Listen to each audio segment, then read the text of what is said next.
对于我来说，我挺喜欢这个字的，就是我觉得它很平稳，包括自己的情绪或者工作状态，其实这一年都是在一个稳中进步的一个感觉。每天都有工作，每天工作可能要跑到不同的城市，然后可能醒来以后拉开窗帘，哎，我好像在杭州，我好像在上海，还觉得蛮有意思的。但是你要说最大的变化，就是可能我会对以前的规划不太一样吧，因为现在可能就会觉得说自己有一种义务，或者说这个责任就是，我要成长了。我这一辈子吃了太多的苦，承受了太多的失去，我不想再受伤了。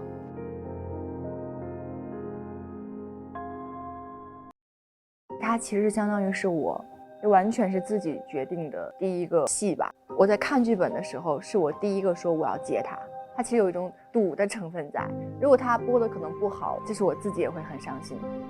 但它播好了，所以就是证明当时其实我自己的选择是没有错误，会更给我一个坚定的信心，是以后无论我看剧本或者我在决定一件事情的时候，我还是可以听取自己的一个想法。不是想杀我吗？继续啊！我看看你们到底还能耍出什么花招！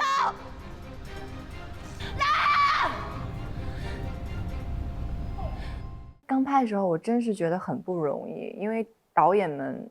秦导也是，相当于这是第一次拍这种类型的戏，大家网上都会评论都是，哎，女性导演又是很年轻，没有拍过这么大的戏，其实都在唱衰，然后又说杨紫又是拍古装戏，又是古偶，然后说什么，反正各种评论都有吧。然后其实我那个时候的压力也是会有些大的，我会觉得其实成败就是在此一举。其实我们前几集是节奏很慢的，我也有在担心说会不会大家在这个快节奏的时代，我就是看2集定生死。所以当前几集播出，其实大家的评价都是正向的时候，我非常的激动，因为我觉得观众朋友们真的太好了，大家有在说，哎，杨紫她进步了。因为可能我前2年有2年停滞的时间，就是那2年没有戏播出嘛，然后可能有一些作品播出以后，大家褒贬不一，所以今年长相思的播出对我来说是一个莫大的鼓励跟肯定。苍玄他是权力是第一的，虽然他很爱我，他是我的哥哥，但是在权力面前，其实我认为他要比小妖重要。所以可能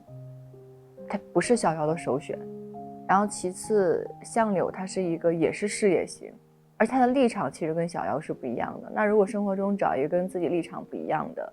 就这种敌人也好或者怎么样也好，始终也不会走到一起，就哪怕你跟他惺惺相惜，但是要过日子嘛。涂山璟他是很适合过日子的，但他在某种程度上来说呢，他又很听话，听他家里人的话，所以可能说生活中你如果让我可能选的话，我会觉得丰隆还挺有意思的，阳光可爱大男孩，跟他相处还挺开心的。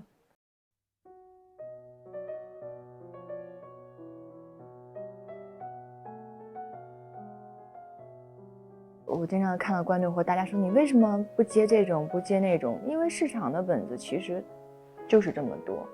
然后我们又不是编剧，我们又不能说我们决定说我想演什么就有，我们只能说在现有市场里的剧本，我们去选一个最好的去演，其实就是这样。演员永远是很被动的，当你规划好一切你想演什么的时候，我觉得更多的时候有自己的努力吧，其次运气成分也很大，你不知道你能不能碰到这个题材，然后比如你碰到以后人家想不想让你来演，双方的一个选择嘛，其实我觉得这都很难的。我接戏从来没有说我一定要演什么，就是这个本子如果打动到我跟以前不一样，我就会接。在我的世界里，我的认知，我从来不会给自己的戏定为古偶、现偶、什么正剧，我没有这种。在我的认知里面，没有任何说你这个题材是好或者不好，我不接，我没有的，我都可以，就是我只看本子。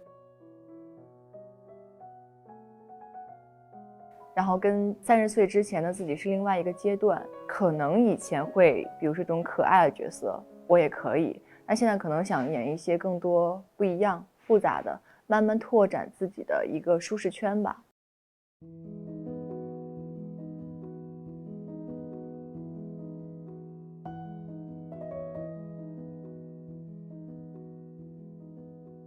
可能就是对人性的这个理解会比以前更加的清晰了。以前我觉得你是好人，比如说好人，然后突然你这个好人做了一个坏事，我就会觉得你怎么会是这样？但是可能今年经历了很多事情，会让你觉得人性是复杂的，就会让自己心态变得更加平和，而不是说像以前知道一个事情就为什么不会了，现在就会 OK， 知道了。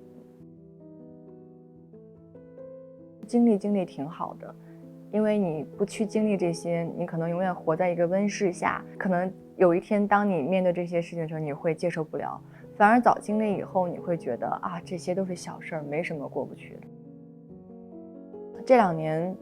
就是我也会经常看到网上大家对我的评价，无论是演戏或者是什么，那可能对我外貌的评价，或者是说一些其他的评价，我没有那么多的在意，因为我觉得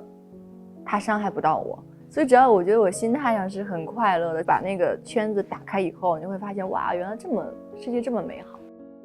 我老跟人家说，我会说人生就很像一场游戏，你出生的第一天，其实我们就在玩这场游戏，到你死的时候，其实什么都带不走，但是这个过程其实是很重要的。那我们就尽情的玩这场游戏嘛，在这场游戏里面，我尽量的去完成每个关卡，然后把它变得更有意思一些，我们来把这场游戏